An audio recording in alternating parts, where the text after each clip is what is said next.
നമസ്കാരം. യു പിയിൽ ഒരു കൊലപാതകം നടന്നിട്ടുണ്ട്. ജയ് ശ്രീരാം വിളിച്ചിട്ടല്ല, ഗോമാതാവ് തന്നെ തിന്നെന്ന് പറഞ്ഞിട്ടാ, അറുത്തെന്ന് പറഞ്ഞിട്ടാ അല്ല.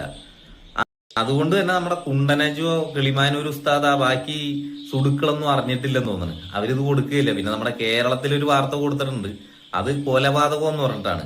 അത് ഏത് ന്യൂസ് ചാനലാണ്, അതിന്റെ പേരൊന്നും ഞാൻ പറയണ്ടല്ല, നിങ്ങൾക്ക് തന്നെ അറിയാം. 6 മുസ്ലിം യുവാക്കൾ കൂടിയിട്ട് ഒരു ഹിന്ദു പയ്യനെ കഴുത്തറുത്തും കുത്തിയും കൊന്നിട്ടുണ്ട്. ഈ പെരുന്നാളിന് നടന്നാണ്.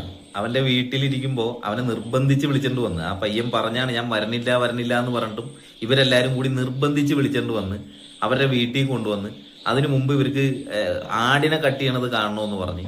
അപ്പൊ എന്നാ ഇവൻ പറഞ്ഞ് ഞാനില്ല, നിങ്ങൾ പൊക്കോ, എനിക്ക് കാണണ്ടെന്ന് പറഞ്ഞ് ഇവനെ കുറെ നിർബന്ധിച്ച് ഇവൻ അത് കഴിഞ്ഞ് ഇറങ്ങിപ്പോയപ്പോ പോയ വഴിയിൽ വെച്ചിട്ട് ഇവനെ അവിടെ തടഞ്ഞു നിർത്തി കുത്തിക്കൊന്ന്. അപ്പൊ നിങ്ങൾ ഓർക്കും കൊലപാതകമല്ലേ, അതും മതവും തമ്മിൽ എന്താ ബന്ധമുണ്ട്.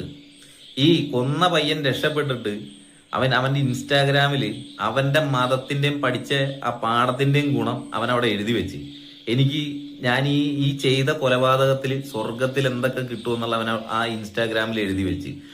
അത് കേട്ടത് യോഗിയാണ്, അപ്പോഴേ സ്വർഗത്തിലേക്ക് പറഞ്ഞു വിട്ടിട്ടുണ്ട്. പക്ഷേ പ്രശ്നം അവിടെ തീരുന്നില്ല. എന്ന് പറഞ്ഞു കഴിഞ്ഞാൽ അവിടുത്തെ ആൾക്കാരുടെ, ഹിന്ദുക്കളുടെ ആവശ്യം എന്ന് പറഞ്ഞു കഴിഞ്ഞാൽ ഇവനെ കൊന്നു കഴിഞ്ഞപ്പോഴത്തേക്കും ബാക്കി 6 പേരെയും പിടിച്ചില്ല, അവരെയും കൊല്ലണമെന്നാണ്. എല്ലാവരും ഒരേ തെറ്റ് തന്നെയല്ലേ ചെയ്തിരിക്കുന്നത്. അപ്പൊ എന്തായാലും യോഗി എന്ന് പറഞ്ഞു കഴിഞ്ഞാൽ സന്യാസി വര്യനാണ്, സന്യാസി ശ്രേഷ്ഠനാണ്. അപ്പോ ഹിന്ദുക്കളുടെ മനസ്സറിയാതെ ഇരിക്കൂല എന്നുള്ളതാണ് എന്റെ വിശ്വാസം.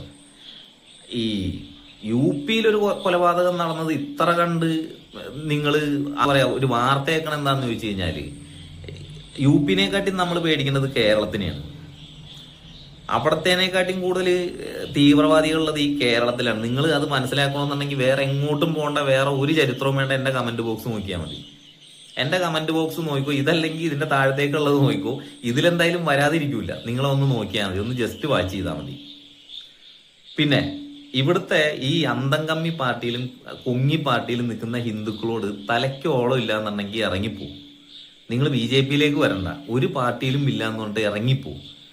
അഭിമന്യുവിന്റെ അവസ്ഥ നിങ്ങൾക്ക് ഓർമ്മയുണ്ടല്ലോ, ആ പയ്യൻ എന്ത് തെറ്റാണ് ചെയ്തത്? ഒറ്റ കാര്യം ചോദിച്ചുള്ളൂ. ഇവിടെ RSSന്റെ പേര് പറഞ്ഞിട്ട് ഹിന്ദുക്കൾക്ക് ഇട്ട് നല്ല താങ്ങാനില്ല എന്നൊരു ചോദ്യം ആ പയ്യൻ ചോദിച്ചു പോയി. അതിനങ്ങോട്ട് കൊന്നു കളഞ്ഞു. ആരെയൊക്കെ അറസ്റ്റ് ചെയ്ത്, ആരൊക്കെ ജയിലിൽ പോയി? നിങ്ങൾ ആരെങ്കിലും തിരക്കാറുണ്ടാ? കുറെ പൈസ പിരിച്ചിട്ട് ഇവര് തട്ടിയെടുത്തെന്നുള്ള വാർത്തയൊക്കെ നമ്മൾ കേട്ട്, പക്ഷെ ആരെയൊക്കെ അറസ്റ്റ് ചെയ്ത് എന്താന്നുള്ള ഒരു വാർത്തയും നമ്മൾ കേട്ടില്ല. അപ്പൊ അതുകൊണ്ട് പൊന്നു മക്കളെ, ജീവൻ വേണമെന്നുണ്ടെങ്കിൽ അതിൽ നിന്നൊക്കെ ഇറങ്ങി മാറി ഓടിപ്പോക്കൂ. ഇതിപ്പോ കോൺഗ്രസ് പാർട്ടിയാണ് ഇപ്പൊ അതിന്റെ മുകളിൽ അട്ടിപ്പേറ് കിടക്കുന്നത്.